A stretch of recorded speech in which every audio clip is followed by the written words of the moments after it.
আমরা রাতের খাবার খেয়ে নিচ্ছি, নর্মাল খাবার কিন্তু এখানে রান্না হয় না, ওই পাশ থেকে এনে এখানে আমাদের খাবার খাওয়ানো হয়। আমাদেরকে তাই করেছে, এখানে শুধু রাত্রি যাপন। এই লোকগুলো রাতের বেলা এসেছে কাশ্মীরের ঐতিহ্যবাহী কাপড়গুলো বিক্রি করার জন্য।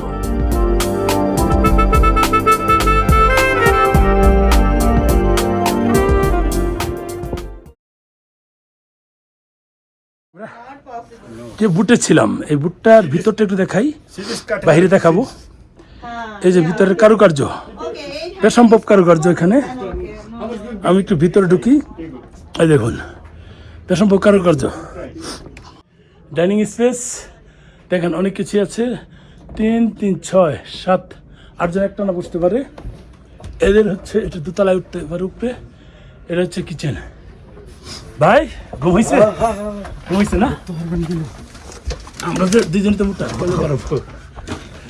এই আমরা ছিলাম এই রুমে। এই হলো আমাদের রুম। ভালো আছেন ভাই? ইনশাআল্লাহ। ঘুম ভাঙছে? ঘুম ভাঙছে ভাই, রেডি। কেমন ঠান্ডা? কেমন ঠান্ডা? অনেক অনেক ঠান্ডা। তাহলে আপনার সাজেশন কি? এখন আমরা গুলমার্গ যাব। সাজেশন এই হাউসবোটের সাজেশন। হাউসবোটে আর থাকা যাবে না। কেন থাকা যাবে না? না, এই ঠান্ডাতে থাকা যাবে না। আমরা হোটেলে থাকা অনেক ভালো। অনেক ভালো ছিল না? হ্যাঁ, অনেক ভালো এই ছিল তো। ভাই বলেন তো এখানে কেন থাকা যাবে না? আচ্ছা, হাউসবোটটা এটা হলো একটা মানে একটা ফ্যাসিনেশন। মানুষ যদি না থাকে তাহলে মনে করবে কি যেন হারাইলাম না কি। দিল্লি কা লাড্ডু আর কি। दिल्ली का लड्डू खेल, जो भी खाएगा वो भी बचताएगा, जो भी नहीं खाएगा वो भी बचताएगा। এখানে প্রচুর ঠান্ডা। এখানে গ্রীষ্মকালীন বা গরমের সময় থাকলে ভালো লাগবে, কিন্তু ঠান্ডার সময় ভালো লাগবে না। এবং ছোট বাচ্চারা যদি হয় তাহলে তো অসুস্থ হয়ে যাওয়ার সম্ভাবনা থাকবে। নিচে থেকে তো ঠান্ডা ওঠে যেহেতু কাঠের। হ্যাঁ, এটা যেহেতু পানির উপরে। হ্যাঁ, এটা একটা বোট, বোট, জাস্ট বোট। হ্যাঁ, রাইট। এবং আশপাশে পানি, এবং এখানে রৌদ্র পড়ার কোনো সুযোগ থাকে না। জামালাটা ওই জায়গা। এটা খুবই মানে সেনসিটিভ একটা জায়গা, বুঝে শুনে থাকতে হবে। বাচ্চা কাচ্চা নিয়ে আসলে একটাই। আর যদিও এটা রাতে কিছুক্ষণের জন্য এটা জ্বালিয়ে রাখে, রুম হিটার যেটাকে বলে, যে লাকৃতি।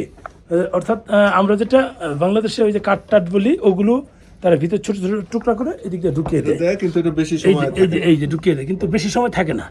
যতক্ষণ থাকে ততক্ষণ রুমটা গরম থাকে। রাত্র যদি জ্বালানো যায় তাহলে সম্ভব। হ্যাঁ, এটা জ্বালানো সম্ভব। জ্বালাবে কি, ঘুমাবে না জ্বালাবে। এটা হচ্ছে এই যে দেখুন,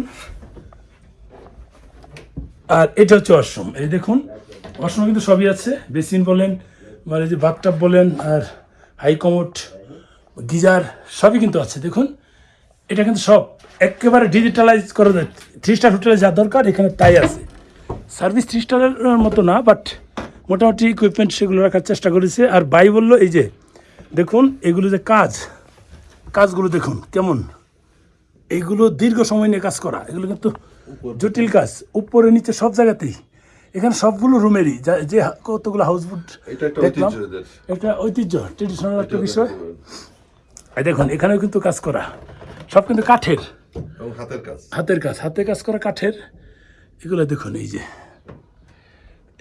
এখানে বুটগুলো যারা দেখতে চায়, আপনার এই রুমে সোফা নাই, কিন্তু অন্য রুমে সোফা আছে। এখানে সোফা পাচ্ছি না, তো অন্য রুমগুলোতে সোফা পেয়েছি। আমাদের যে আরও কয়েকটা রুম আছে,